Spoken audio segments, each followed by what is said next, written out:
جەماعە سەڵتانە بێگەشتینە چاپتەری 11 سرکلۆتۆری سیستەم بۆ لەو ئەم ڤیدیۆ دووبارەیە نازانم بۆچی پێشوو دیلیت بوو لەگەڵ چاپتەری پێشوا زۆر خەفەتە دڵما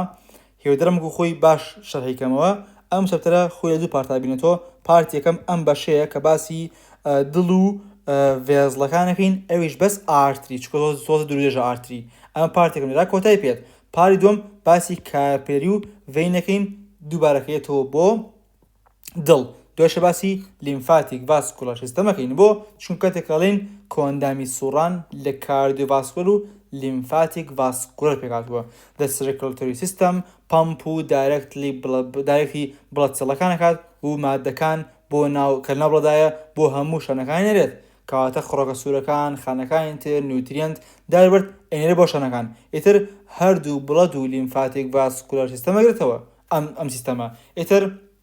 درێژی ڤێزڵەکان 100,000 کیلومتر بۆ 150,000 کیلومتر نازانم وڵاتێک بۆ وڵاتێکی تر قارێ بۆ قارێکی تر زۆر دوور درێژە بڵەد ڤاسکولار سیستەم یا کاردیۆ ڤاسکولار سیستەم یەکەم جار باسی مەکەین دوایەکە باسی لیمفاتیک شەکەین خۆی لە چا بێنێتەوە کاردیۆ ڤاسکولار کاردیۆ لەگەڵ ڤاسکولار هارت کە بڵەد ئەنێر بە سیستەمەکەیە ئارتریز کە زنجیرەیەکن لە ڤێزڵ ئیفێرنت فڕۆم دە هارت لە هارت دەرەچن وردە وردە بچووکە بنەوە هەتا گەن بە شانەکە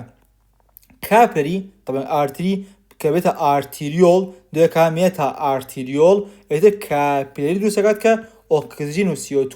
ئاڵوگۆڕە بێت نیوتریەنت و وەیست ئاڵوگۆڕە بێت باشە کە گەر شانەکانی جسم بێت ئۆکسجین بۆ ناو شانەکە CO2 بۆ ناو بڵەت بەڵام کاتێک کە چتە بۆ لەنگ ئەم جارە ئۆکسجین بۆ ناو بڵەت CO2 بۆ ناو شانی سیەکە و بۆ دەری جسم ئێتە دوێکە کاپلەری مایکرۆڤاسکولەتەر پێکەن کە ئەمە تۆڕێکە لە بابەتی خۆی باسی تۆڕەکەکەین وەرە بۆ ڤین چییە لە یەکگرتنی ڤینلەکانەوە کە زۆر وردە گەورە ئێتەوە بۆ دڵ باش ئێتە لەم فیگەر 11 ئەم ڕاستیم شەنیاوین کە ئەمە هەر ئایە باسیین کە نازانم لای ڕاستی دڵ خوێن بۆ سیەکان نێرێت لای چەپی دڵ بۆ شانەکانی نێرێت لێرە ڕستمێکتی ئەم ڕستمیان جوانترە ئەها بە شازێکی ورتر شەرحی کردووەوە چێتێک چۆمە لێرە ئەگەری قەبلەیە بە شازێکی ورتر شەرحی کردووە وەڵای هەر ئایە باسیکەم ئەمە دووبارێکە بڵەت لە خاڵێک لە شۆ بە شۆڕات و دوێکایەتەوە و دووبارە بێتەوە ئەنیوەی ئەوە دووبارەیە باش ئینجاڵە چی دوو مەیجەر دیڤیژنی ئارتریمان هەیە مایکرۆڤاسکولەر و ڤین کە پەڵمۆنەری سەرکولیشن پێکەین کە بڵەت ئۆکسجینێت دەبێت لەنگاو ئەگەڕێتەوە کاتێک کەیەتەوە ئۆکسجینێت بووە ئەم جارە سیستەمێک سەرکولیشنمانەیە کە بڵەت دەچێت بۆ بەشەکانی تری جسم وەرە بۆ لیمفاتیک ڤاسکولار سیستەم کە introduced with the discussion interstitial fluid لە مۆزوعی extracellular fluid چاپتەری پێنجا کە لە لیمفاتیک کاپیلەکان دەست پێکات کە ئەمانە thin walled closed ended tubulin carrying lymph with merge to form vessel of steadily increasing size وردە گەورە بن یعنی بە کورتەی کاتێکە تۆ ئەگەربی تەمامی بیر بۆ نمونەمە هینەکە کاپلەریەکە باشە لێرەوە هایدرۆستاتیک پرێژەر شتێکە لە ناو ئینتەرستیشڵ فلوید دوێکە ئۆنکۆتیک پرێژەر هەنێک لە فلودەکەی ئەهێنایەوە بەڵام ئەگەربوونە ئەمە لە ساسەوی فلود بوو بێ مەسەن هەر لە ساسەوەکەی بچێت ئەم دیۆ تەقریبن لە سانەوەی یێتەوە بۆ ناو ڤێزڵەکە ئەی لە سادەکەی تر ئەچوێ ناو لیمفاتیکە و ئەو بە شێوازێکتر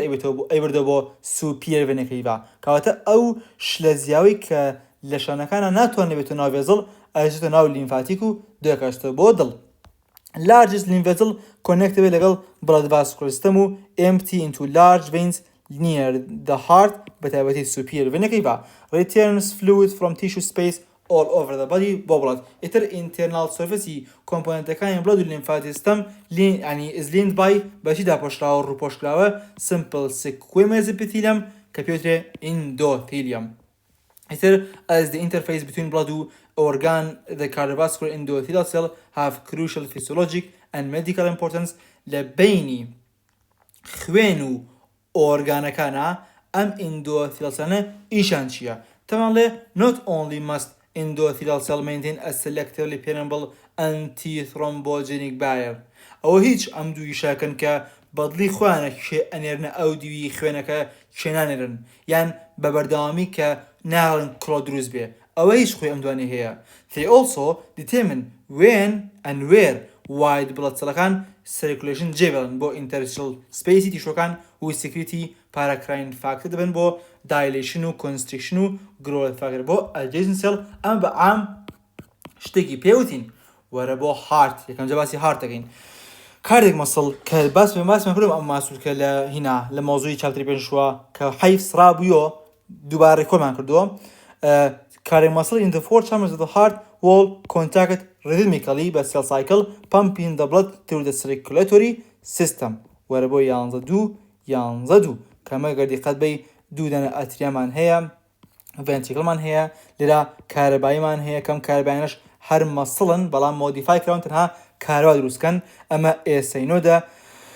ئەمە لێرەیە ئەیڤینۆدە دوایەکە برانچێت ئەمە تقریبن ڕایت بەندڵ برانچە ئەمە لێفت بەندڵ برانچە دوایەکە پێرکنجی سیستەمە ئێن بە ڤێنتریکلەکان یەکەم جار ئەتریا کۆنتاکت دەکات ئەمە بایکەسپیدە ئەمە ترایکەسپیدە ینی ئەتریۆ ڤێنتریکل ڤالڤ ئەیخەن بۆ ڤێنتریکل کە ڤێنتریکل پمپەکە ئەمانە داخرێت دوایەکە سێمیلیۆن ڤالڤ یا ئەیۆرتیک و پەڵمۆنەری ڤالڤەکەنەوە ئەترمە ناوەکانە خۆتان سێریکەن ئاسانە ئەمە سوپیەر ڤێنەکەیڤایە چوزانم لەژێرەوە ئینفیەر ڤێنەکەیڤا مەژ لێفت ئاتریەم و بڵا بڵا بڵا دووبارێ باش ئەتر بۆ خۆتان بخوێنەوە لە شتەکان تێگەن یەک شتێوی زانێژ مۆزۆی کاردیاک سکلەتنە کە لەریا ئەم ڤالڤ کەسپ و ئەم کۆدا تندینەی و ئەم شتانە هەمویان کۆنێکتیڤ تیشون ئەوە هیچ ئیشانەوەیە کە نالە خەمگەڕێتەوە و ئەمانە ئیشێکی چاکیان هەیە جگەلەوە یارمەتی ڕۆشتنی کارەباییش ئێن وەکو ئینسولیشنێک وەکو شڵ لەها مالینشیز چۆن ئینسولیشنێک کرد ئەمانش ئەو ئینسولیشنێک ئەکەن عەفو ئێترەمە لە شاوین the right and left ventricle propel blood both pulmonary and systemic circulation respectively left to right arterial received from the blood لبادي و pulmonary vein respectively يعني right لجسم رجلته left يج ل pulmonary vein the walls of four heart chambers consist of a three major layer internal endocardium middle myocardium external epicardium تقريبا ام arrangementa لزوبي اورگانەکانی ناو جسمیتانە هەمانە کەریا میوکۆزایەک ئیپیثیلیەم دوایەکە مەسڵ دوایەکە سیرۆزا ئەڕێجمنتەکە ڕێژبندێکی زۆر جوانە لە چاپتەری 15 شتەمان باس کردووە ئۆکەی با یەکەمجار لە ئیندۆکاردیەم دەست پێکەین کام ئیندۆکاردیەمە گوشمڕی یەکسانە بە ئیندۆثیلیەم یان تونیکا ئینتیمای ڤێزڵ ئەوە لێ دووبارەکەینەوە consisting of linear endothelium it is supporting layer of fibroelastic connective tissue with scattered fiber of smooth muscle and a deeper layer of connective tissue continuous لەگەڵ ئەوی مایۆکاردیەمە پێی ئەوترێت سەبئیندۆکاردیال لێر کاواتەی ئیندۆکاردیەم لە ئیندۆثیلیەم و سەبئیندۆکاردیال لێر پێکاتوە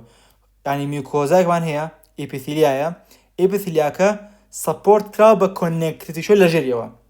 It is surrounding variable numbers of modified cardiac muscle fiber which comprise the heart's impulse conducting system بەکوردەکەی دەوروبەری جەماعەتی نێرڤەکانیاوە وەرە بۆ myocardium mainly of typical contractile cardiac muscle fiber کە spirally around each heart chamber بە شازێکی لولپێچ ینی arrangement It is because strong force is required بۆی کە خوێن بنێری to pump blood through systemic pulmonary myocardium is much thicker in the walls of the ventricle وەک لە ئەتریا و زیاتریش لە لێفتە چونکە لێفت بۆ هەموو جسم بۆ کەلەی سەر و خوار و ترتیبات بۆیە تقریبا 3 بۆ 6 ئەوەنەیە ینی left ventricle لە ڕای گەورەترە anyway وەرە بۆ epicardium کەمە simple squamous mesothelium ئەمە embryologically بەی بڕۆی ئەزانی کە بۆچی کاڤیتەکان intra embryonic کاڤیتەکان چۆن دروستە بن ئیتر لە ڕووی نازانم هیستۆلۆجی بۆی ڕۆیت کە ئەم میزۆتیلیەمە چۆن لینیەکات چۆن فلوودەکان دروستەکات لە دڵا پێریکاردیال فلوود دروستەکات کە بۆ ناڵە فریکشن ڕووبات اینجا لە لەنگا پلورال فلوود دروستەکات لە بینەکە لە مەسەن ڕیخۆڵە و معیدەوانەیە پێریتۆنیال فلوود دروستەکات تێگەن لە کوێ میزۆتیلیەمان هەیە کە سەپۆرت بای لێر ئۆف لوس کۆنێکتیش و containing blood vessel nerve باشە ئیتر ئیپیکاردیەم کۆرسپۆند دەکات بە ڤیسرال لێری پێریکاردیەم کە دوایەکیشە ئەم ڤیسرال لێرە کە ڕێک نووساوە بە دڵەکەوە وشۆم بڵی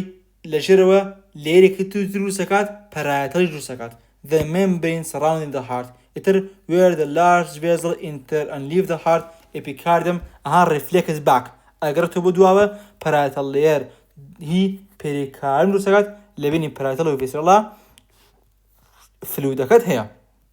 During heart movement, underlying structure are cushioned by the position of adipose tissue in the epicardium. اینجاوە هیچ کە بە کورتەکەی ستراکچەکانی ژێر خۆی کاتێک کە هارد ئەجوڵێ لەلایەن ئەم چەوریەوە پارێزراوە حتا خۆتان سی دڵکەن دڵ هەنێک چەوری وشتی بەسەرەوەیە اینجا کاتێک کە لێکخەنن ڕۆیە friction لە بینی pericardium is prevented by lubricant fluid produced by both layer of serous mesothelial cell کە ئەو pericardial fluidە دروست ئەکەن.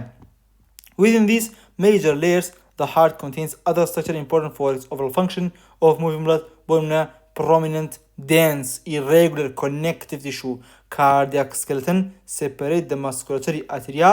لەوەی ventricle. ئەم cardiac skeleton ئێسکی دڵ پارچەکان ژوورەکان لێک جەکاتەوە. ئیتر forms part of interventricular and interarterial septa ئەگەر بیتە نابێ ئەی هاوارە من مۆزوعی ئیمبریۆلۆژیە تۆ کاتێک کە ventricle septation لەبینە نایە atria septation لەبینە نایە injury extend into valve cusp and the chorda tendineae to which they are attached کە ئەم ڤاڤانە بە سکەلتنەکە و بەسراوە ئەگەر دیقەتی ئەم ڕەسمانەوەی خراپ نییە بابین تۆزە سێ ڕەسمەکانیشکین طبعا of course ئەوە بیرم چ پێتاڵم کە تکایە خوێندکارانی بەڕێز تکایە بەڕێزان خوشکان برایان بەڕێزان یەک شتێ پێ بابی زانن من لەسەر ئیدیشنی 15 شەڕێکم بەڵام ئێوە بڕۆم بۆ ئیدیشنی حەڤەیەم لێرە ڕەسمەکان جوانترە بەخوا ڕەسمە هیستۆلۆژیەکان لێرە ئەوەنە کوالیتیان بەرزە تخواستێکە چەند کوالیتی بەرزە سەری ئام ڕەسمەکە سەری ئام ڕەسمەکە چەندێت تەڵخە ئام تەڵخە لەکوێ ئام ڕووناکێ لەکوێ هاسێکە چەند ڕوونە تەڵخ ڕوون تەڵخ ڕوون سێکە چەند جوانە تکایە سەری ئەم ڕەسمانەکەن کوالیتیان زۆر بەرزە جای سو بتانم بۆچی کوالیتی بەرزە لە هەنێک شوێنە کاتی کاڤیرەکان سێرەکەین لەو کوالیتی بەرزە دەکەوێت بەرحاترمە ئیندۆکاردیەمە لەژێریا هەنێک کۆنێکتیڤ تیشو شتیاو هەیە سەب ئیندۆکاردیەم ئێتریا هەنێک پرکنجی فایبەر و هەیەکەوە فایبەرەکانی کۆندەکتین سیستەمەکەیە ئەمەش بیتە لە مەسڵەکە باشە کارێک مەسڵ لێرەش دووبارە ئیندۆکاردیەمت هەیە دووبارە پرکنجی و هەیە پرکنجی فایبەرەکان ئۆکەی ئەمەش بیتە لە مەسڵەکە ئاتەن پرکنجی فایبەرەکان تۆزێک کاڵترن ڕەنگیان ئۆکەی ئەوە فیگەری مە 11 با فیگەری 11 سێکی نەمە ئێپیکاردیەمی یا ڤیسرال پێریکاردیەمە ئەمە میزۆثیلیال سێڵەکانە کە کۆنێکتیڤ تیشوی تایە ئەمە شڵان لەم نێرڤە ئەگەر دیقەتی ئۆتۆنۆمیک نێرڤە لێرە هەمانە ئەمەش ئێپیکاردیەم of course ئێستا باسمان کرد ئێپیکاردیەم ئیتر ئەمەش ئێفەکان فات سێڵن ینی ئەدیپۆز تیشووە فات ئیتر ئەم ئێمەش مەسڵەکەیەتەوە سێکە ڕسمەکە چەند جوانە کاتەمە گەر چینەکە لە ئەمە ئیندۆکاردن بێت ئەمە مایۆکاردن بێت ئاوەش ئێپیکاردیەمە تەواو بزان لە چی پێکاتووە ئیترمەش ڤالڤ و لیفلێت و کاردیاک سکەلتنە کە ئەمە ڤێنتریکڵە ئەمەش ئەتریایە ئاوە تا ڕێک بەم کۆنێکتیڤیشۆ کە بەشینە ئەم کۆنێکتیڤیشۆ جێکردەوە ئێتێکە دیقەت بی ئەمە هینەکەیە کۆردا تێندینەکانە ئەگەر دیقەت بێ سیتیەکە کۆردا تێندینەی کەیترەوە بۆ مۆزۆی هینەکەیە ڤالڤەکە داخرانوکرانەوەی ئەم بەهێن نووساوە بە مەسڵەکانی خوارەوە نازم پاپێری مەسڵە شتێکی وایە باشە ئیترەوە ڤیەکەش ڤێنتریکڵە گەر دیقەت بێ ڤێنتریکڵ لە ئاتریا جاکاتۆ ئەمەش ئێنەکە ئیندۆکاردیەمە سیەکانیش کۆنێکتیڤ تیشووە باشە ئیتر ڤێنتریکڵ لە ئەتریا بەمە جیا بێتەوە ئەمەش خۆی ڤالڤەکەی باشە جەماعەت ئەوە بزانین لە شوابووین بەردەوام بین لە شوابووین بەردەوام بین مایۆکاردیەمان تاوا کرد تاوامان کە مایۆکاردیەم ئێپیکاردیەمیشمان تاوا کرد ئۆکەی کاردیۆسکلێتیشمان تاوا کرد ئۆکەی ئەگەر یەقەت بێ فانکشنی کاردیۆسکلێتن چییە یەکەم سەرراوندین ئەنکەین سەپۆرتین هارد ڤالڤ دەوروبەریان هەیات جێگیریان نەکات سەپۆرتی ڤالڤەکان نەکات providing freedom point of insertion for cardiac muscle in atrial ventricle بە کورتەکەی مەسڵەکان لەسەر ئەم سکەلتنانە خۆیان گرتووە ئەوەیە پێدرێت سکەلتن چونکە ماسوکەی لەسەرە اینجا help coordinate heartbeat by acting as electrical insulation between atrial ventricle باشە ئیتر in both subendocardial layer and adjacent myocardium modified کارێک مەسڵسەمانێک کە جەماعەتی conducting system دروست دەکات ئەمانە وەیڤێک لە دیپۆلەرایزیشن و کارەبایی بەناو دڵەکە بڕاوکەنەوە. ئیتر AC node کە pacemakerە گرنگە. AV node طبعا AC node یا بە AV nodeش بڵاوکاتەوە بە AV بەندڵەکانە bundle of his. ئیتر located in the right atrial wall near the superior vena cava. AC nodەکە less well stained کارێک مەسڵسەڵە کە جوان ڕەنگ ناکرێت، ینی حەجمی خانەکە بچووکترە، مایۆفیبرلی کەم تیا کاتێک کۆنتراکشن ناکات. اینجا fewer typical intercalated disc than the neighboring contractile fiber کەمتر لە contractile fiberەکانە، ینی کەمتر لە مەسڵەکانی دەوروبەری کە بۆ کۆنتراکشنە ئەمان intercalated discان تایە. impulse generated by this cell move along the myocardial fibers of both atria stimulating contraction نکات. بە کورتەکەی کارەبایەکان بە gap junction یا بە مەسڵەکانش کۆنتاکت دەکەن. When the impulse reaches slightly smaller AV node located in the floor of the right atrium لە خوای right atrium near the AV valve and composed of cells similar وەک لەوانەی AC node. They stimulate the polarization myocyte there بەڵام ئەمان gap junction کەمتر تایە. تقریبا کارەباکە لێرە بۆ 0.1 چرکە ئەواسط اینجا ئەینێرێت. تا ئەمەش بۆ وەیە کە ئەتریا کۆنتاکت کات مەجای باتێ کە ventricle پڕ بێ لە خوێن اینجا کۆنتاکت کات ventricleەکانیش. باشە؟ باش. ئیتر from the AV node conducting myocytes are grouped into an AV bundle which passes through an opening in the cardiac septum into the interventricular septum. بەناو سقانەکەیارێک بۆ سەپتەمی بینی دڵەکەیەت کە ئامە سەپتەمی بینی دڵەکەیە ئاوەتە سەپتەم ئەمە سەپتەمە interventricular septum. اوكي ترى لێرا باسێکاڵێ bifurcateەکە بۆ right و left branch of myocyte located within the myocardium و subendocardial layer لە ئەپێکسی هارت ئایتر ولەردە نێروەکان ئاوایانەوە بۆ سەرەوە پێکەنجی فایبەرەکان ئەمان پێنجرە پێکەنجی فایبەر ئەمانە pale stained fiberە larger than adjacent myocardial fibers with sparse peripheral myofibril and much collagen glycogen زۆرتیایە کاڵتر ڕەنگکرێت حال لەبەرە مەشەکە کاڵتر ڕەنگکرێت ینی کەمترە مایۆفیبرلی کەمترە پەرکنجی fibers mix distally with the contractile muscle fibers لە هەر ventricleەکە بۆ کۆنتراکشنی ئەوانەکات. تاو ئەوە باش. ئیتر both parasympathetic و sympathetic neural componentەکان innervate هارتەکان ganglionic nerve cell and nerve fibers present in the region close to the AC node و AV node affect heart rate و ڕتمەکەن. ئیتر لە کاتی physical exercise لە کاتی سترێسا ئیتر بە کورتەکەی پاراسیمپەتیک خاکاتۆ سیمپەتیک زێکات کاتە ستیمولیشنی پاراسیمپەتیک کە vagus nerve slows heartbeat بە مسکرانێک receptor where stimulation sympathetic accelerates activity pacemaker کات بە beta 1 خێرای کادڵ. ئیتر between fibers of myocardium afferent فێنێربەندیمان هەیە کە pain ئازار گوازێتەوە بۆ منە angina pectoris that occurs کاتێکە پاشلی coronary arteryەکان occlude بوون بە oxygen deprivation ئەو nerve endingانە ئازارەکە بۆ کەلەی سەر ئەبەن. ئیتر لێ ئەکرێ کێشە لە structure heart valveەکانە هەبێت یاوەتە congenitalە کێشەی neural crustal و endocardial کوشنەکانە دروست نابێت یا scarring after certain infection ڕقبوونە مەسەمەڵونە ئیندۆکاردایتسە شتێکی وا ڕۆیە یا بۆنەی ڤالڤوانەوەیە anyway or cardiovascular problem hypertension ئەمانەکرێ کێشە لە ئەم ڤالڤانە ڕووبات. ئیتر such abnormal valves may not close tightly ئەبێتە هۆی regurgitation ینی گەڕانەوەی ڤالڤەکە بۆ سەرەوە. ئیتر مەزەنگی سێروتۆنی دروستەکات پێترێ heart murmur. If the valve's defect is severe the heart will have to work harder to circulate normal amount of blood. بە کورتەکەی زەختی زۆر لە دڵەکەوێت کە زەخت زۆر کەوت hypertrophy ڕۆیات ینی increased workload و ئەکرێ enlarging to accommodate the increased workload ینی دڵەکە تووشی cardiomyopathy بێت hypertrophy نازانم dilate بێت. باش. defective heart valve often may be repaired surgically or replaced by an artificial valve دەستکرد یان ڤالڤێک لە ئەنیمەڵێکی ترێنین ئات نازانم مانگایە چییە بەڵام ئەمە کێشێتیایە لەبەروی کە ئەم ڤالڤە normal endocardium و epithelium و endothelial ring و ئەمە anti-thrombogenic نییە because such valve replacement lack a complete endothelial covering. The patient required exogenous anticoagulant بۆی کە thrombus لەم شوێنیان ڕوونەیات. ئەوەوە باش وەرە بۆ tissue of the vascular wall. ئەمە شکور هین تەواو بوو heart تەواو بوو ئێتر walls of blood vessel جگە لە کاپێری contains smooth muscle and connective tissue in addition to endothelial lining. کاتێک کاپێری تەنها endothelial تۆزێ کەم smooth muscle ئەو پەڕێدانەیە دوان زۆر کەمیتیایە. The amount and arrangement these tissue in vessel are influenced by mechanical force, blood pressure. کاتێک بە کورتیەکەی ئەم شانە smooth muscle connective tissue بە پێی ئەو شانەیە کە چنێک زەختی لەسرە یان چنێک مێتابۆلیک مەسەن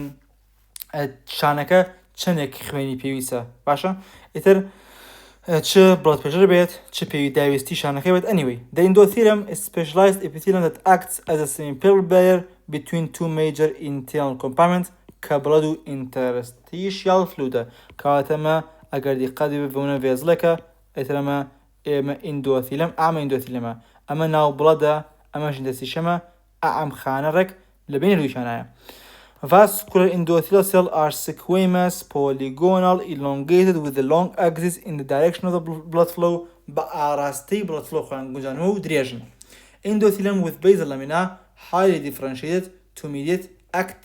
and actively monitor the bidirectional exchange of molecules by simple and active diffusion yan receptor mediated endocytosis transcytosis كميكانيزم لسبتي شو بس كاكاتا basal lamina كتونا vessel كنيا لجيريوا بيس من ممبرينكي زور باش ديفرنشيت هي خويا وانيا جونترو بعد خوا جون بيكم اما خويا غير اوابت باشا basal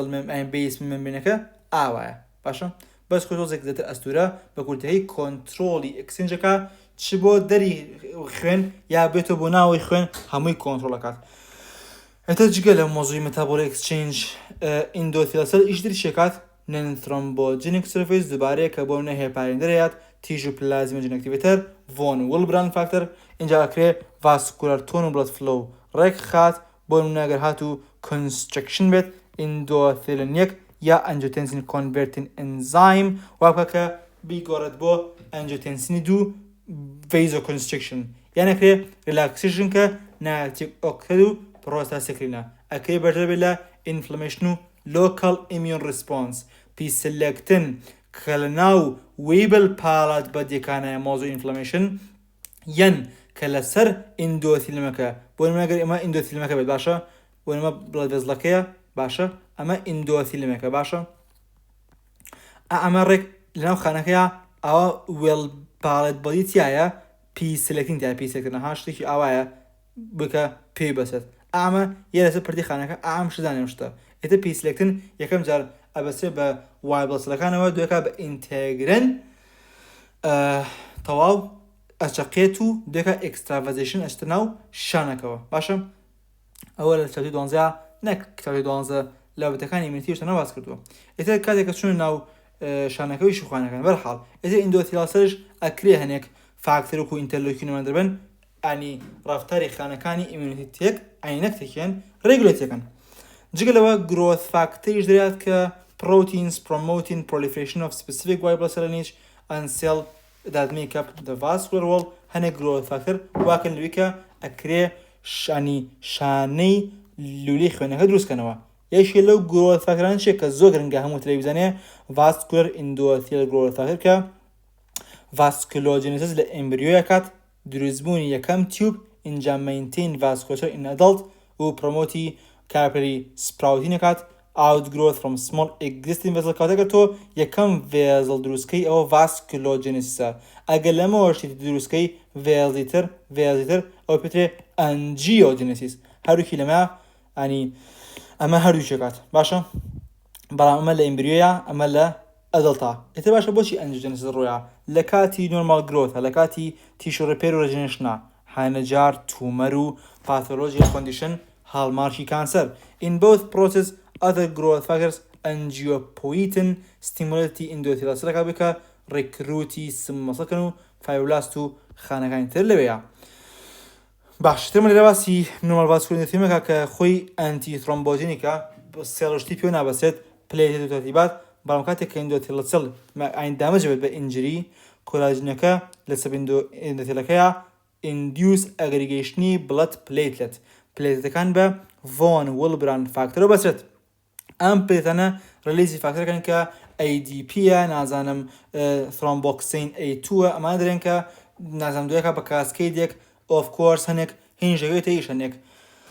coagulation کاسکەید لە خیرا فایبرین دروست ئەبێت. ئەگەر لە ناو ڤێزلەکە بێت تhrۆمبەسە،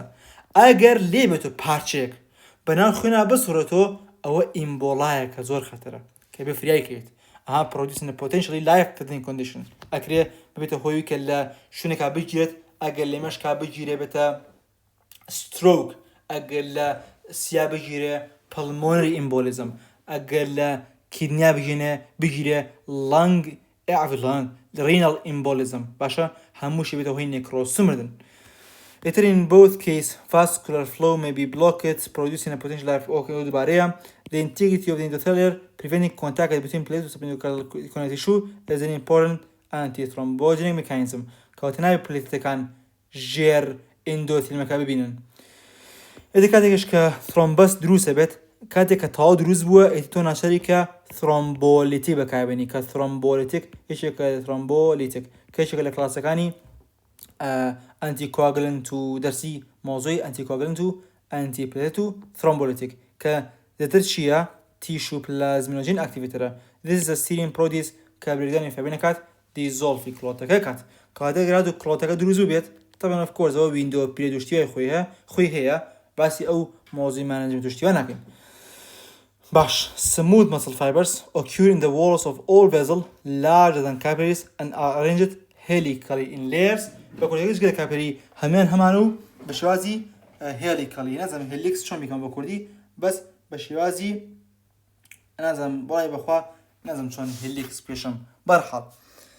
هيليكسا لول بياتشي it in arterioles and small arteries some muscle cells are connected by many more gap junction and permit vasoconstriction vasoconstriction كمان key importance regulate blood pressure بكورسيكي اما blood pressure كده بس هي موضوع vasoconstriction هم موضوع ك arterial small artery كان ك resistance بياكن و resistance جبدوي برزبونوي blood pressure it connected tissue are present in vascular wall in variable amount and proportion but pay functional requirement چنه بيسمع هي إتر collagen fibers are found in the subendothelial layer between the smooth muscle layer كو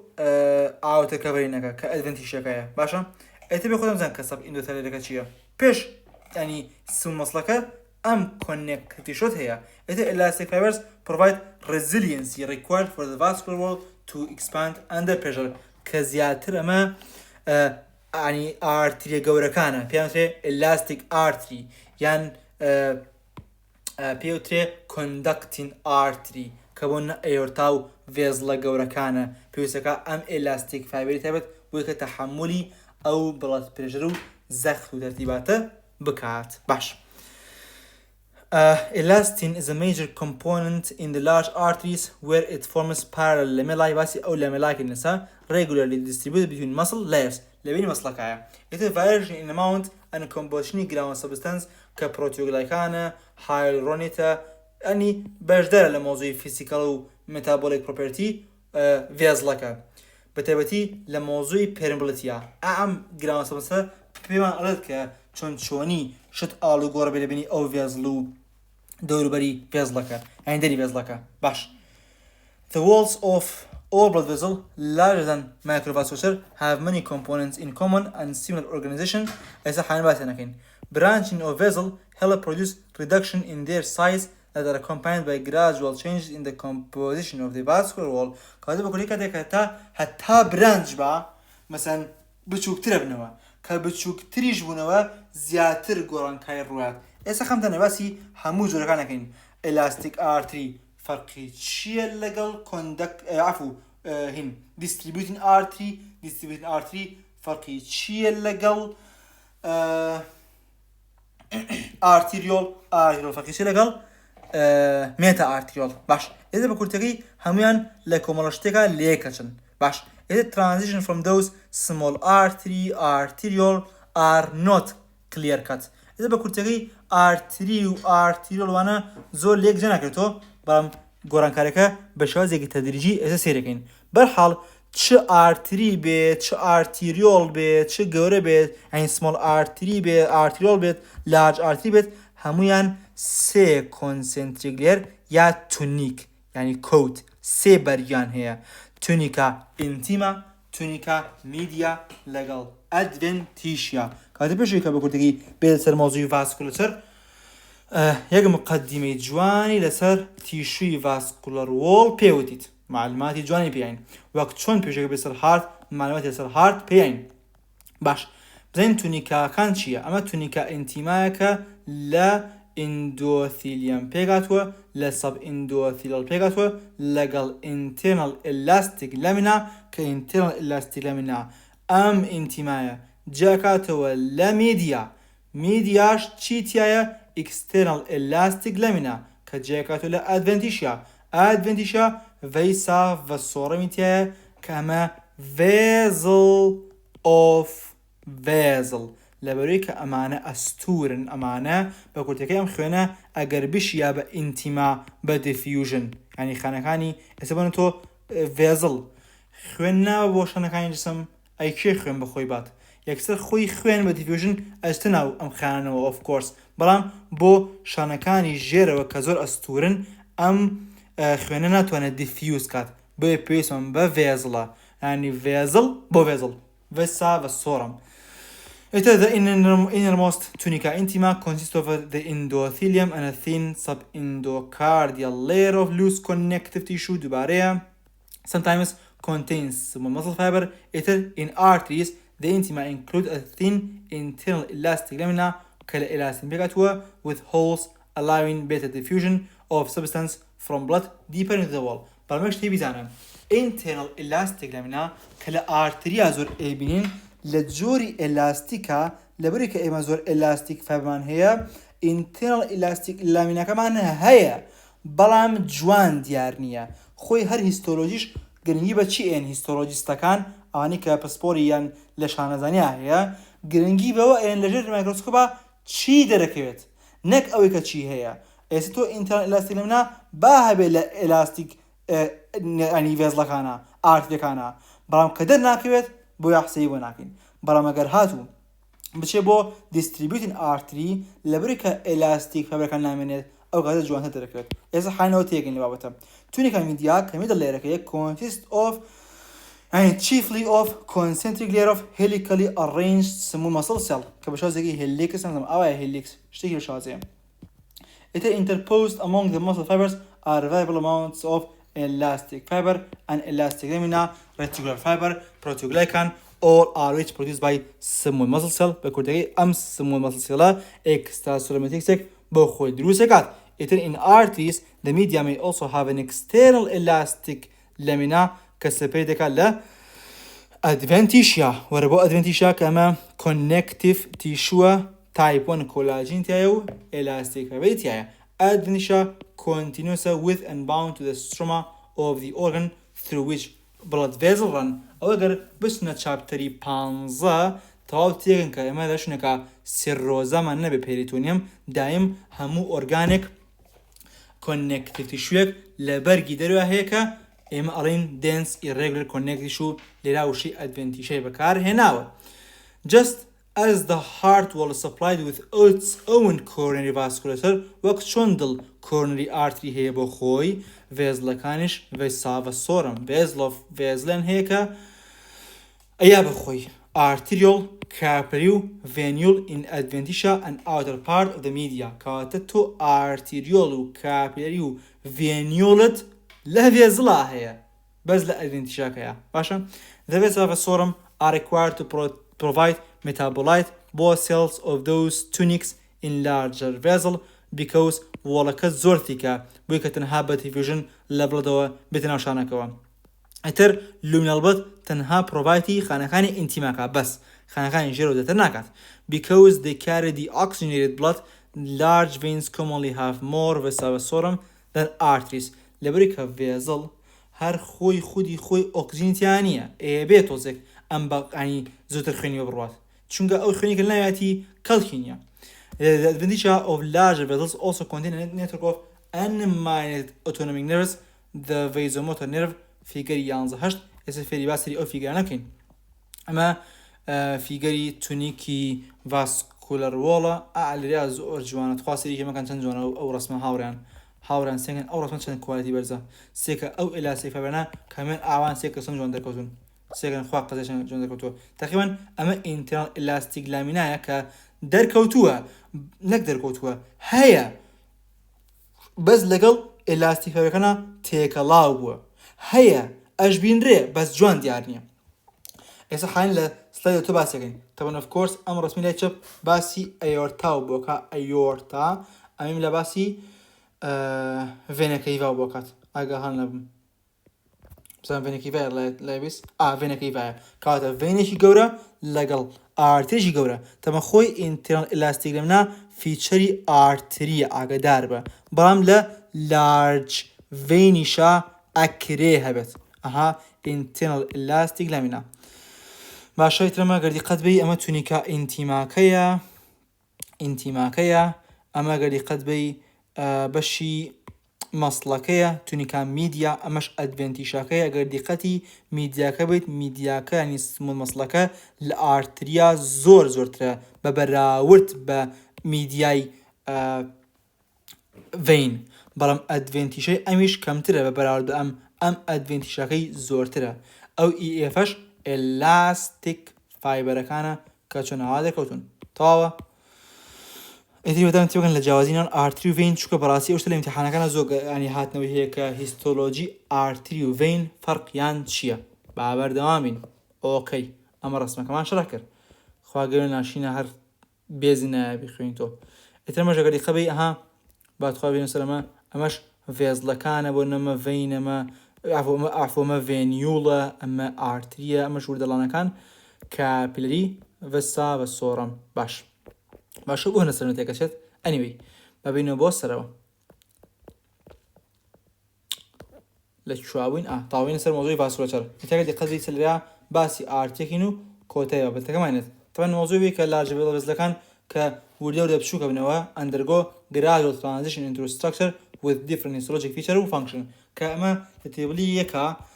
جیاوازیان هەموو ئارتری و کاپیلەری و ڤێنیل و تەرتیباتی بکڕیت بۆ نمونە ئینتیمای ئێلاستیک ئارتری ئیندۆتیلیەم کۆنێکتیڤ تیشو سموو مەسڵ ڕەنگە بڵێ ئەی باشە کوانێ internal elastic lamina هەمانە بەس دەرناکرێت muscular artery کە پێشیان وترێ distributing artery ئەمانە پێیان وترێ conducting artery نایەکتریان هەیە ینی ئێستا بۆ نەمە نایەکتری هەیە فەرقیان ناوەکان کاتە ئیندۆتیلیەم کۆنێکتیڤ تیشو سێرکە ئەڵێ internal elastic lamina prominent دەرەکەوێت نەک ئەو کۆڵەی هەبێت اینجا ئێلاستیک ئارتری ئێلاستیک لامێلای هەیە ئەم ئێلاستیک لامێلای نییە یا لێست ئێلاستیک ماتریال ئیترمەڵێ ڤەساڤەسۆرم may be present بەڵام ئەم of course چووکە گەورەیە ئیتەمە مادەم کۆندەکتین ئارتریە کۆندەکت بڵێت لە هارتەوە بۆ جەماعەتی مەسکولەر ئارتریەکان مەسکولەر ئارتریەکانیش ئێن بە ئۆرگانەکان سمۆل ئارتری لەناو ئۆرگانەکانە برانچیات ئیترمە لەرەیە سمۆل ئارتری و ئارتریۆڵ زۆر گرنگ نییە کابری گرنگە only endothelium few pericyte only تەنها هەنێک pericyteمان هەیە اینجا ڤەساڤەسۆرەمی نییە ڤینۆڵەکەشمان هەیە small vein medium vein large vein ئیترها لەراڵێ یەک شتەی بیزان لەسەر مۆزۆی ڤینەکان ئاگادار بە vein valvi هەیە ئارتری valvi نییە یەک تێبینیش دانە کە ڤینەکانی سەر ینی هێد و نێک ئەوانش دیسانەوە ڤالڤێن نییە چونکە بۆچی ڤالڤێن هەبێت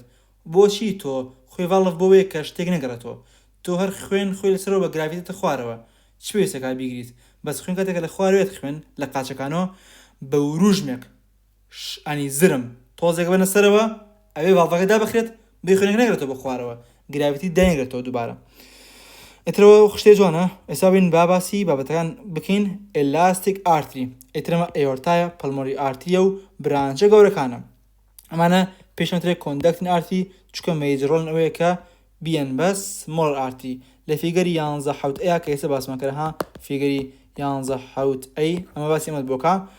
کە باسی ئێوەرتاکات. The most prominent feature of elastic RT is the thick tunica media in which elastic lamella alternate with layers of smooth muscle fiber. بەکورتەکەی فایبرەکە ئامال ناو smooth muscleەکانە تێک ئاڵاوە بێت. Adult aorta 50 elastic lamellای هەیە کە زۆرە. مۆر ئەگەر هاتوو کەسەکە hypertensive بێت elastic lamellەکان زۆر بێت. Tunica intima is well developed. Many smooth muscle cell less subendocardial connective شوکایە and often show fold in cross section بەهۆی کە loss of blood pressure and contraction of vessel at death. کاتێک تۆ بیبڕیت بە cross section لەبەری کە blood pressure زەختی نەماوە لەسەری ئەوە فۆڵدی هەیە. باشە فیگەری 11 8 anyway ئەمە شتێکی جوانە خراپ نییە مەترمە ڤێنیوڵە ئەمە sympathetic nerve ئەمە ئارتیریۆڵە anyway ئەوە تاوالی بنەکەم تۆزە هەناس تەنگ بوو باش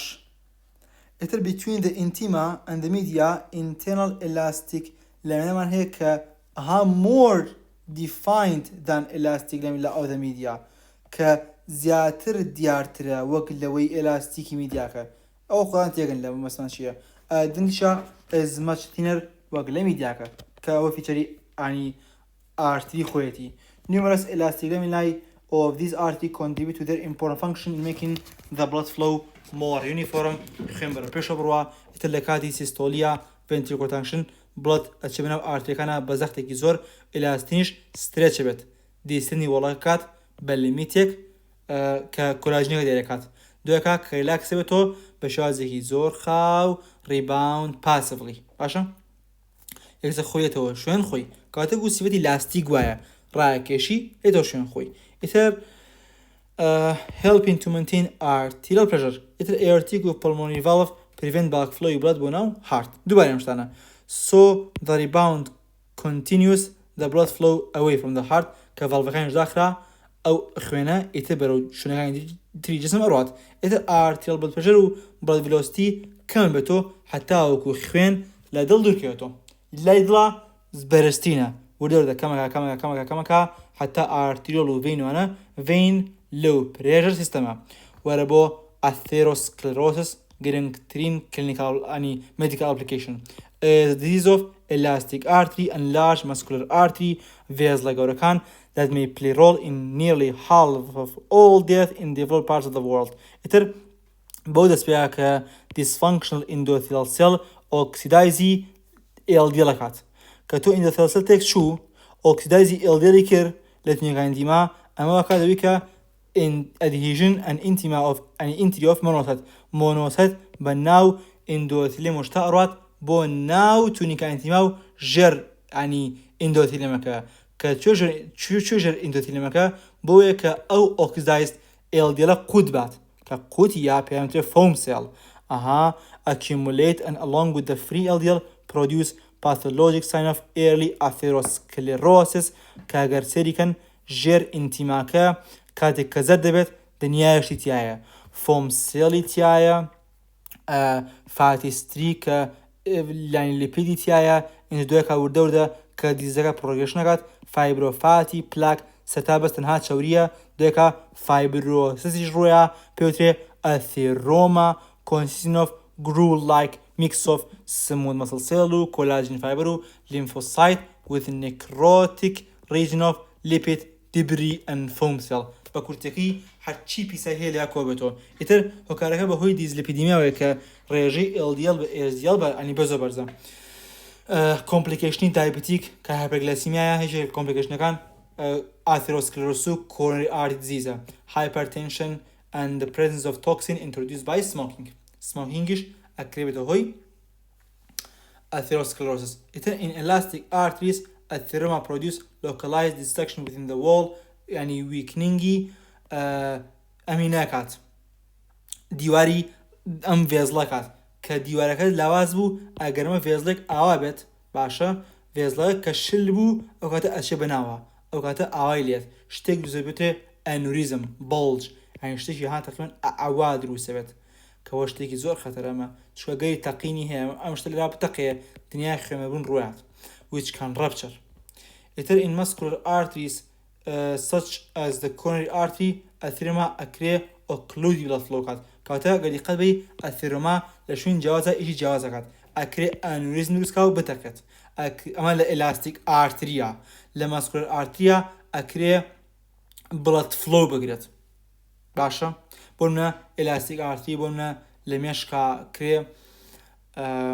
ببێتە ئەنوریزم لە کۆنری ئارتریە ببێتە ئێمای leading to ischemic heart disease. ئیتر in elastic arteries ئەثێرەما produce localized destruction within the wall aneurysm ئەو چی دووبارەیە ئەمە هەمان نووسینە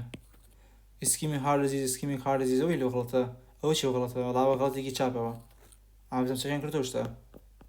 ئابێ چەکەن کردبێت بیرۆن شتێکی تا بوو ئەوە تا هاگەی خە دیقەت بەی لێرا یەک جیاواسی کردووە دووبارەی نەکردەوە جای پێش ڕۆزانم لە ڤیدیۆ پێشوا ئاماژەم پێیاکەوە ڕاست کراوەتەوە ئەو بۆیە هەردوو فایلەکەم پاکەداناوە باشتر لێرا شتێوان هەیە پێتە چی شتێوانی پێترێ مۆزوعی ئارتریال سنسری ستراکچەر کەمە مۆزوعی فیسیۆلۆژیە لاوەتی ئێلاستیک ئارتریەکانە تایەتی شتێکانی پێترێ کاروتید ساینس لەگەڵ ئەیۆرتیک ساینس ئەم ساینسانە بارۆ ریسپتەران تایە کە پرێژەر ریسپتەرە کە ئەم پرێژەرانە کە زەختیان کەوتە سەر ئەو کاتە بە چیە ئەڕوات بە کرینەڵ نەروی نوێم کە گلۆسۆفەرنجل نەرڤە ئەیبن بۆ ڤەیزۆمۆتۆر مێشک ئەگەر هاتوو زەخت بەرز بێ زەخت دائەگرن سیمپەتیک ناڵن ئەگەر زەخت نزم بێت ئەو ئینیبیشنەی کە لەسەر سیمپەتیکە نامێنێت سیمپەتی ئەکەوێتە ئیش زەختەکە بەرزەکاتەوە هەرەوە نییە جگە لە مۆزوعی کاروتید ساینس و ئەیۆرتیک ساینس شتێکوانی بترێ کاروتید بادی لەگەڵ ئەیۆرتیک بادی کیمۆڕێتترە ساینس باڕێتترە ئەی باشە کیمۆڕێتتر بۆ چییە بۆ لێڤڵی CO2 O2 لەگەڵ پێچە حتا زدە پێیانترێ ئەنی پێریفرال کیمۆڕێتتر کە هەناسە وشت ڕێگەکەن ئیتر کاروتید بادیە ئەیۆرتیک بادیە ئەمانە لە وۆڵی کاروتید ساینس و ئەیۆرتیک ئارچە هەمانە ئەیتر ئەم ستەکانە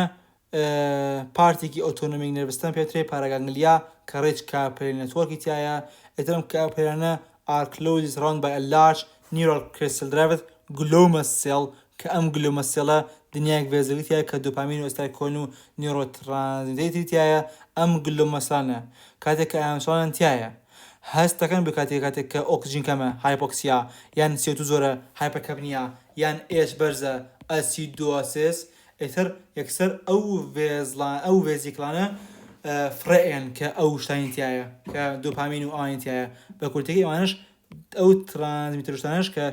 ینی ئەچن کاریدانن sensory fibers branching from the glossopharyngeal nerve synapse or with the gloma cell and signal the brain بکە cardiovascular و respiratory adjustment بکرێت ئەمە شتێکی مۆزوعی فیسیۆلۆجی و بیزان خراب نییە ئەمەش ئێلاستیک ئارتریە بە ئەم شتش باسکەین زۆر جوانە گەری خەوی سێ کە چەند ئەم ئێلاستیک فایبرانە دیار لێرە ئەوگە بچم بۆ لێرا زۆر جوانترە کوالیتیەکەی کوانێ هەسێکە چەند کوالیتی بەرزە خوا قەزای باشە ئەدڤێنتیشیا ئینتیما میدیا ئەوە نازم لە خۆی ناسم بۆ نادرێ بەڕێزان بەشم خۆی کوالیتی قسەکەم تێک نەچێت Muscular artery, also called distributing artery, distribute blood to the organs and help regulate blood pressure by contracting and relaxing some muscle in the media. Either some muscle contracted with vasoconstriction, blood pressure better, dilation, dilatation. Either intima has a thin subendothelial layer and a prominent internal elastic lamina. تخواسيكا أو elastic lamina. طبعا of course أمر راسوشن بعض نقدر كما أم خانة gloma cell كبا satellite cell support كراونا مش satellite cell ها شون دوري أو satellite cell أعمرك satellite cell كرك دوري أم خان آيات دوري أو خان آيات بوش هذا support أنا كات إتر أو إتر سيكان يجمع كابري وربو أم رسمنا سيكا أي ها ورسيكان رسمنا جوانا أما internal elastic laminایە سێک کە لەلا چەند جوان ئەمە دیارە دەیتۆ بڕۆ بۆ ئەوی سەرۆ زۆر جوان دیارن لەوەی سەرە ڕاستە بوونی هەیە بەسێکە هاانی لە تۆزێک شپڕێوە ون بووە لە ناو ئێلاستیک لامێڵاکەیە بەڵام ئەم زۆر بە جوانی دیارە گەری قەبی تەواو دیارە باشە ئیترەمەش ئیندۆتیلیەمە ئەمەش خانەکان تەشیلەین سمڵسێڵە ئیترەمەش ڤسا و سۆڕەم و جەماعەتەکەیەتی بگەڕە بۆێرە باسێکین ئیتر The media ئەکرێت چل لێری سمڵسیتایە کە کەمترە لەوەی سەرۆ ئیترەکرێت ڤایبڵ نمبەری ئێلاستیک لەمە لە تایبەت بەپێی ڤێزڵەکە گەورەیە بچووکە بەڵام بە ئام زۆر کەمە ئیتر external elastic lamina is present only in large muscular artery ئەگەدار بە external elastic lamina لە elastic arteria نەبوو بەس internali هەبوو ئەم externally هەیە بۆ یەکە لە ئیمتیحانەکانتانە بێتۆ بڵێ ئادەی جیاوازی elastic artery و muscular artery بۆ بکە باش ئیترم ئەم هینە جێکاتۆ لە ئەدڤنتیژاکە ئەدڤنتیژاکەش connective tissue contain lymphatic و vesica سۆڕەم و نێرڤ و ئەوانە هەمووی penetrate to outer party media ئەچنە ناو میدیاکەوە وەرە بۆ ئارتریۆل زیاتر ئارتریۆل و مێتا ئارتریۆل مۆزووی کاپیلەری زۆر شتێکی وانی ئاسانە زۆر بە کورتی ئیتر muscular artery branch rapidly into smaller and smaller artery until reaching a size تقریبا 3 بۆ 4 لێری میدیال سمۆ مەسڵ سێکە چۆن ولور دەکەمە کات لە یەکەم جارە دنیای سمۆ مەسڵ دوێکا بوو بە 40 تقریبا لێرا بوو بە 3 بۆ 4 لێر smallest artery branch as arterial تەواو بچووک بێتەوە کە only 1 بۆ 2 سمۆ مەسڵ لێری تایە کەیترا ها ئەمە بۆ ئەوە ئەوە بۆ ئەوە ئەوە بۆ ئەوە بۆ شازە دوێکەکەین بە کاپیلەری ئەتر لێرا arterial دەستپێکی organs microvasculature فیگەری 11 فیگەری 11 ئەفو 11 11 ئیتەگەری قەبی ئەمە ڤینە ئەمە ئەفو ڤێنیوڵە ئەمە ئارتیریۆڵە باشە سیەکانیش کاپلریە سێ کاپلری چەند بچووکە تەنها بەناوەکە نازانێکە کاپلریە وەرە سەریکی ئەم کاپلێکە سێکە چەند بچووکە سێکە چەند بچووکە ئەگەر بە کوالتی بەرزتریش سەریکین ئەمە هەر زۆر کوالتی بەرزە هەر ڕێک تەواو دیارە ڕێک تەواو دیارە باشە جەماعەت ئیتر ئەوە ئێڵەکەش هەستەکەم لیمفاتیک بێ هەست لەم نەگرێت تاوتاوە لیمفاتیک بێزڵە ئێرە لە ریشەیبێت ئەمەش لیمفاتیک لە بینەکانە هەمانە ئەوەش ئەوە فیگەری 11ەوە لە کاپلەری بێدا زیاتر باسەکەین کە ئەمە ئەگەری قەدی ئارتریۆڵە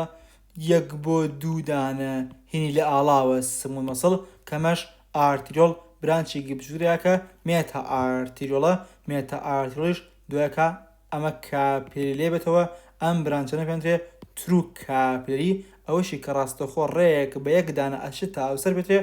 ثۆرۆفێر چانڵ کەم ثۆرۆفێرە گەر هاتوو تۆ ئەم سمود مەسڵسانە ها پریکاپلەری سفینکتەر ئەگەر ئەم سفینکتەرانە ئەها قەپات بن دایخەن خوێن بۆ ئەم بەشان ناشت کاتەواتە هاگەی قەدبی کۆنتراکت پریکاپلەری سفینکتەر خوێن ڕێک ئەوە ئەڕوات بەڵام ئەگەر جاواشەیە کە کۆنتاکت نەبێت ئەنی بەم شازە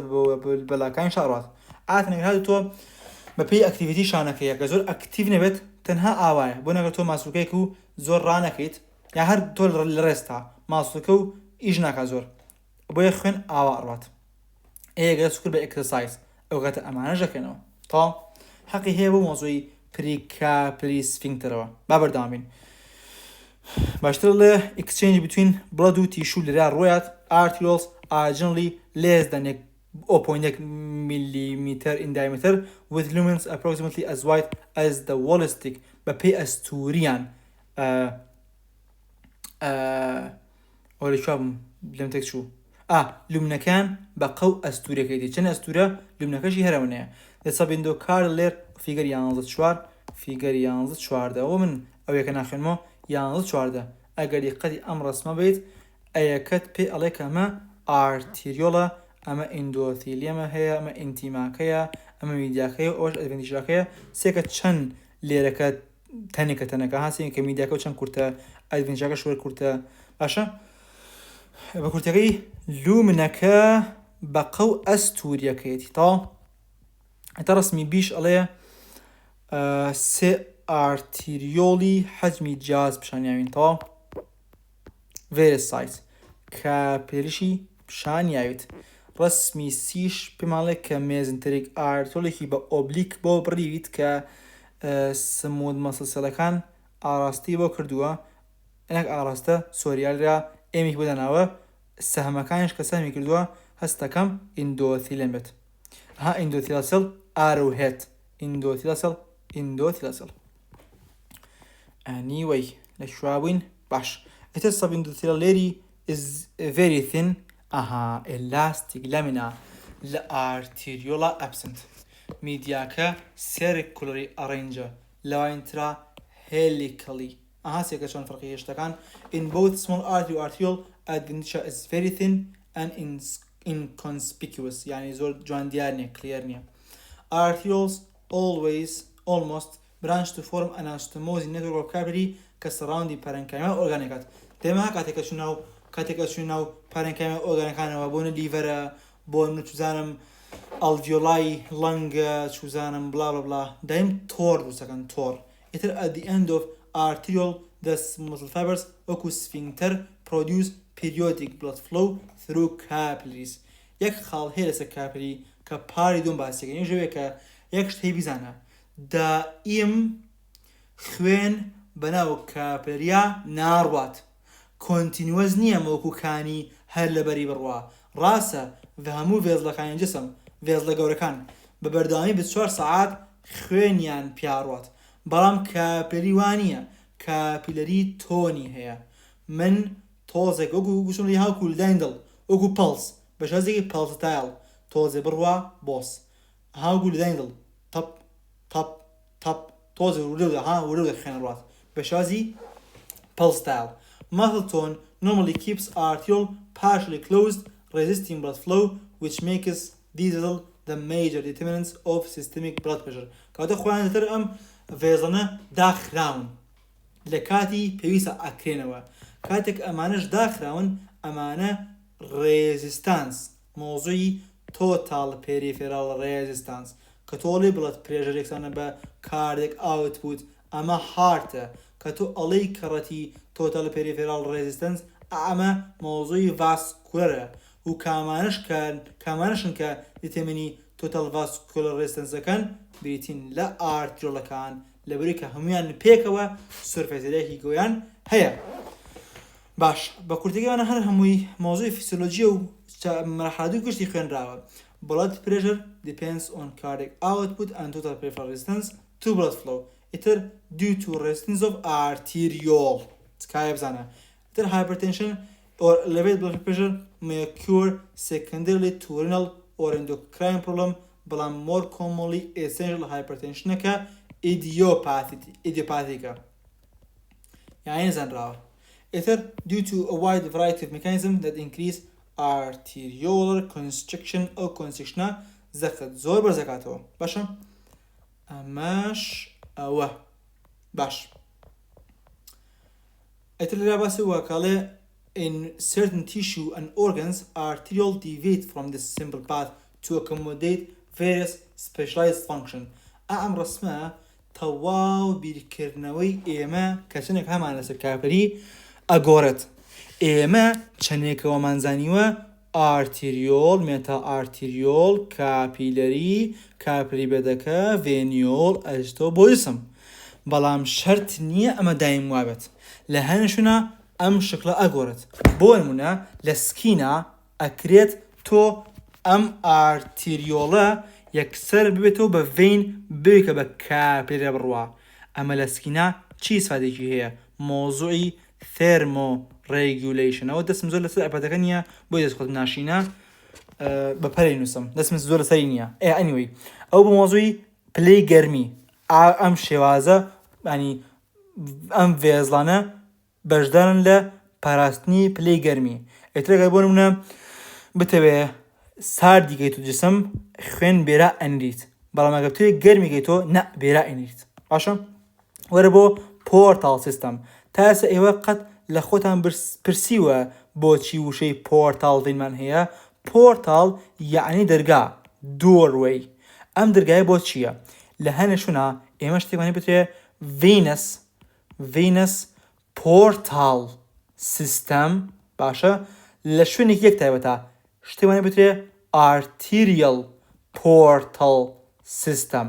ئەمە دەرگایەکە بۆچی؟ بۆی کە کاپیلەریەک بگەێنێ بە کاپیلەرێکی تر باشە ئەمە ئیسفادەی چیە ئەم پۆرتال ڤینە ئێمە لە لیڤەرە خواردن لە شوێیەت لە ڕیخۆڵەوە تۆ نیوتریەنت شتێکی زەرورە نابێ ئەم نیوتریەنتە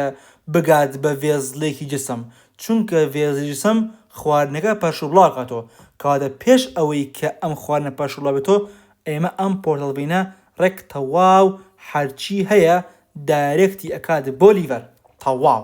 کۆنتڕۆلی نیوتریەنت ئەبزۆرپشن ئەکات بە هەمان شێوەز هایپۆتەلەمەس کاتێک کە هۆرمۆن دەڕێات ڕلیزین هۆرمۆنەکان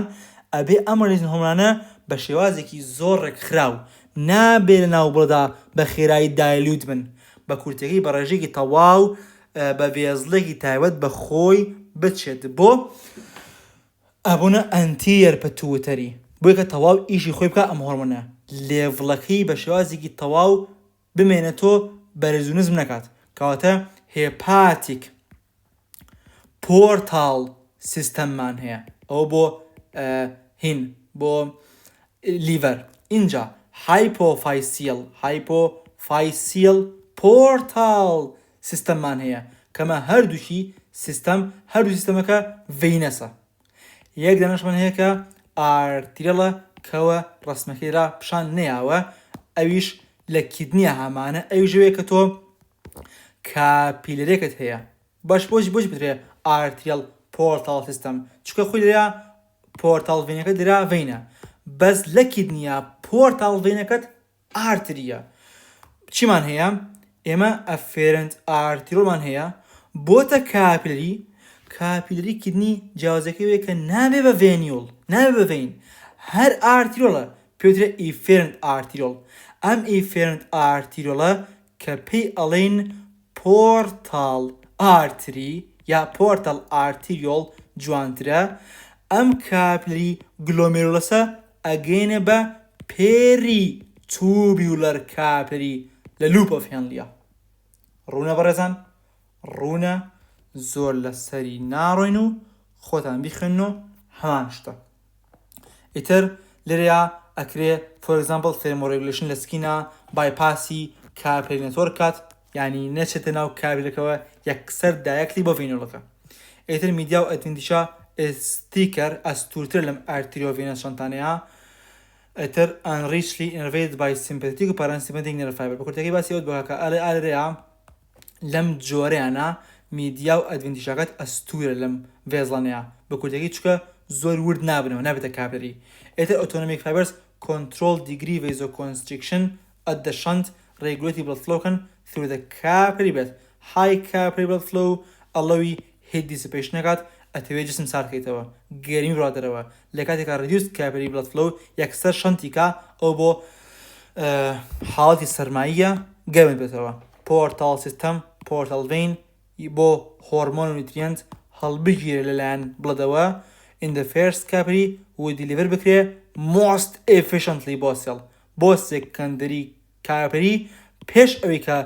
بڵد ریتێرن بێ بۆ هارت for general distribution پێشوی کە ئەم بڵدە بگەڕێتەوە بۆ دابەشبوون و بڵاوبوونەوە ئێمە نامانەوێ پێش بڵاوبوونەوە کە تەمەنەگەر زوو بڵاوێتەوە تێیشا لێمان ڕێژەی هۆرمۆن شتەکە تێکات نایڵێ جوان دلیڤەر بێت کەواتە ئێمە ئەم دوو سیستەمی کاپیلەریە زۆر بە جوانی کۆنتڕۆڵمان بۆ بکات ئیتر ئێگزامپڵەکەی بیتە لە hypothalamic hypophyseal portal system لەگەڵ hepatic portal system ئەوە بۆ مۆزۆی ڤینەس بۆ مۆزۆی ڕینەڵیش ئەنی ئارتیریال کیدنیمان هەیە ئەم بریتیو لە پارتی یەکەم لە پارتی دووەم باسی کاپیلەری بەد و ڤینەکانەکەین با ڕێست تێگۆر بگین و دەست پێکەینەوە جای هەتای شامان